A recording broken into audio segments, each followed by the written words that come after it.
Belo Horizonte, a primeira capital planejada do país, tem um defeito de dar vergonha. Todo o esgoto produzido pelas empresas e por 1.700.000 habitantes atravessa a cidade a céu aberto em dois pequenos rios, o Arrudas e Onça. É uma situação histórica de herança de um problema muito sério, que são o Rio das Velhas, que é um dos formadores, um afluente importante do Rio São Francisco, que recebe o maior foco de poluição da bacia do São Francisco, que é a cidade de Belo Horizonte. Os ribeirões Arrudas e Onça cortam a cidade em um traçado paralelo. Os dois são afluentes de um rio importante do estado de Minas Gerais, o Rio das Velhas. Esse aqui é o Rio das Velhas, um rio que nasce em Ouro Preto e vai desaguar no Rio São Francisco. O Rio São Francisco é o rio mais importante da região nordeste do país. O Rio das Velhas chega até esse ponto limpo, inclusive abastece a região metropolitana com 6.000 litros de água potável por segundo. Mas quando ele chega nesse ponto aqui e encontra o Rio Arrudas, ele passa a receber o esgoto produzido pela cidade. A região metropolitana devolve para o Rio das Velhas 6.500 litros de esgoto não tratado por segundo. O tratamento desses poluentes é um projeto em andamento do governo do estado e das prefeituras de Belo Horizonte e de Contagem. A previsão é de que em 4 anos todo o esgoto da cidade seja tratado. Dentro desse programa tem a parte de drenagem, que são das prefeituras, tem a parte de esgoto sanitário, que é da Copasa. Nós vamos coletar os esgotos, levar para 2 estações de tratamento de esgoto. Uma na bacia do Arrudas e outra na bacia da Pampulha. O projeto prevê ainda a despoluição da Lagoa da Pampulha, cartão postal da cidade que está cheirando mal. Ela recebe o esgoto de Contagem pelo córrego Sarandi, afluente do Onça. O Ribeirão Onça já teve uma parte canalizada. Migrantes sem casa construíram em cima do canal e nas margens do rio, um foco de doenças. Eu tive primeiro uma diarreia de sangue, tive 15 dias internado, 6 dias somente derramando sangue. Isso aqui é muito poluído, principalmente no tempo do calor. Sobe muita caatinga, muito esgoto que tem aí na beira do rio. A despoluição das bacias vai custar 307 milhões de dólares. Metade deste recurso está sendo financiado pelo Banco Mundial. É muito dinheiro, por isso, o governo do estado planeja lançar um novo imposto. Quem polui, paga por isso. Agora, Evandro, qual é a maior fonte de poluição dos rios brasileiros? É o esgoto doméstico ou é o descarte das indústrias? Olha, eu acho que as duas coisas. Porque os grandes centros têm crescido muito, as regiões metropolitanas têm crescido muito. E fazer chegar água potável na casa é fácil, o duro é tratar depois esse esgoto. A gente estava até conversando, eu e o professor, que na Europa, principalmente na Alemanha, se investiu muito em estações de tratamento de esgoto pequenas, né? São mini estações de tratamento de esgoto. Né? Em vários lugares. Em vários lugares. Inclusive, a Alemanha toda é feita dessa maneira. Ao invés de você construir essas ETs grandes, né? Que leva aí 3, 2 anos, algumas até 5 anos para ficarem prontas. Quando elas ficam prontas, está quase já defasada, né? Sim, algumas sim. Quando é feito um projeto que realmente atende, porque assim, não basta você, tem que projetar, inclusive para receber, com o número quando aumentar o número da população, ela ter capacidade para receber aquele tratamento. Sim. Agora, a questão também das indústrias tem mudado muito. Muitas indústrias, né, hoje, elas são obrigadas por força de lei a ter a sua estação de tratamento de esgoto. Sim. E uma outra lei que foi aprovada, que é muito bacana, que as indústrias, as empresas, elas não podem captar água dos rios abaixo da onde ela solta seu esgoto, acima onde ela capta seu esgoto. Então ela tem que soltar o esgoto acima e captar a água abaixo. Para isso forçar elas a fazer o tratamento. Que ele trate, né? Agora, professor, quais são os produtos químicos lançados nos rios assim que pode causar maiores problemas à saúde? Bom, produto químico, todos causam problema à saúde. O problema é a quantidade. Né? Entre o veneno e aquilo que não é veneno, a diferença é a dose. Né? O Evandro falou aqui da poluição pelas indústrias. Né? Essa poluição industrial, que por lei é a indústria que tem que ser responsável, né? Cada um tem lá a sua parcela de responsabilidade, ela é a mais complicada de tratar do que o esgoto doméstico, porque as estações das empresas de saneamento, elas são projetadas para tratar esgoto doméstico, esgoto de cocô, xixi, água servida, sem esgoto industrial. Na medida que você coloca o esgoto industrial, cada indústria tem um tipo de problema. Por exemplo, a indústria têxtil, ela tinge esse paletó de azul marinho, e então você vai lá e tem lá o Índigo Blue, que é um corante, né? E que o rio fica azul. Aí ele faz um tratamento para soda cáustica. Soda cáustica e tal, e é muito sujeito à moda. O ano que vem o azul não está mais na moda, ele muda de corante, ele muda para o amarelo e assim vai, né? Então o tratamento industrial é complicado pela variação e pela carga, que a gente chama, né? A quantidade. Se todos fossem só esgoto doméstico, estaria resolvido. O problema industrial, em menor porte, eu acho que ele é em menor porte, e as indústrias têm que fazer o seu tratamento, né? Eles são muito problemáticos, mas se todas cumprirem o seu papel aí, né? Fazer a lição de casa, a coisa está resolvida. Agora, quais são as doenças mais comuns causadas pela poluição dos rios?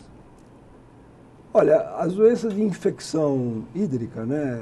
Febre tifoide, todas as diarreias, essas são as comuns à água contaminada, à água de esgoto doméstico. Quando a gente está falando em esgoto industrial, a gente tem coisa que nem sempre a gente vê. Por exemplo, metais pesados, que eu tomo uma água aqui com um metal pesado, não vai acontecer nada comigo.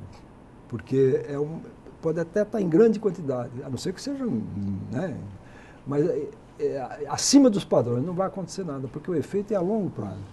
É cumulativo. Né? Então, se eu for tomando a minha vida toda, aí sim. O esgoto doméstico não. O esgoto doméstico ele tem uma luzinha. Eu tomo uma água contaminada com esgoto doméstico, eu tenho uma diarreia no outro dia. Sim. Então, se por um lado, né, é ruim, por outro você tem mais formas de atacar. Agora, a questão da saúde, eu sou professor de saúde pública, né? Hoje, aquele dia eu falei lá com o pessoal, que nós participamos de um mesmo trabalho, e a saúde pública hoje vê a questão da saúde pública não é mais ausência de doença. Saúde pública é você olhar assim para a Praia de Santos, onde eu tenho um apartamento entre o canal 5 e o canal 6. Mora bem. Pequenininho. E aí, é você ver aquilo se ela tivesse limpa. Isso é saúde pública. É saúde pública você ver uma boa música, o Arismar tocando. Isso é saúde pública. Sim, é você ver um rio. O conceito bonito, é muito mais amplo. É você ver um rio, é você sentir um rio Pinheiros que não cheirasse. Isso é saúde pública. E a ausência de doença, obviamente. Então, quando a gente fala assim, isso é bom para a saúde pública. Peraí, é bom só por causa da doença? A saúde pública é tudo isso aí. É bons transportes, é boas escolas, tudo isso aí precisa ser colocado. O conceito que a gente chama de qualidade de vida, de uma forma geral, e eu chamo de saúde pública. Criar um ISO, né? ISO da água, ISO do saneamento. Exatamente. Eu compro alface hidropônica, que água passou nessa alface? Bastante. Aí com cheiro, parece um bicho. Eu vou na feira, parece um bicho. Você vai lá para ver como é que tá. Um dia eu peguei um lá, tinha um cheiro de cloro. Falei, cara, isso aqui não... Era uma cerola bombadíssima, linda. Super bombada. Não é doce, não é uma invenção. Vai levar na bacia do meu compadre lá, trata aquela água. Isso tal, aquela água vem de tal lugar. Opa, isso aí é da região. Cria vamos comprar tomate de lá, vou comprar coisa que é plantada lá. O que passa nessa água é água boa. Aí você vai comprar, tem uma feira. Isso vai aumentando. Essas estações, pequenas estações, são 17 milhões de pessoas, você faz 34 estações pequenas, que está tendo 500 mil pessoas. Você tem que ter uma... E comece agora, assim, vamos fazer assim. Dinheiro tem. Peraí, vamos continuar essa conversa já. Espera um pouquinho que a gente vai ver mais um vídeo e já continua. Vamos lá. Existe um recurso, que é um recurso natural, que pertence à população, que pertence ao país, que é o recurso água. Ora, o que historicamente acontece no Brasil? O usuário pega aquele recurso, se apropria dele, utiliza e lança sujo no rio, que vai então ser utilizado ou reutilizado porque vem a jusante, que paga o preço da poluição daquele que usou e não pagou nada por ele. Os recursos previstos devem completar a canalização do Arrudas, que começou em 1979 e já está quase pronta. Um tipo de obra que urbaniza, mas que não agrada os ecologistas mineiros. A solução que eles adotam é fazer um canal que, teoricamente, suportaria as enchentes. E a solução que nós propomos é o seguinte, é fazer um canal que comporte o fluxo normal do rio de época de seca E onde seria o leito de enchente? Implantar parques. Entretanto, existem áreas onde já, por exemplo, no centro de Belo Horizonte, o rio Arrudas corta uma das avenidas centrais da cidade. Ali não é possível derrubar a escola de engenharia e outros prédios grandes, por exemplo. Não. Então, ali terá que ser, ele tem que fazer uma calha suficientemente grande para que ele não inunde, para que ele não saia da sua calha. Aliás, é tal história. A calha daquela região era do rio, a cidade tomou. Agora, o rio não tem como retomar da própria cidade. O que acontece é que o governo, eles não estão conseguindo perceber que um rio, dentro de uma cidade, tem diversas funções. Não é um carregador de esgotos, não é um transportador de esgotos, não é. O rio tem uma função de lazer, ele tem uma função paisagística.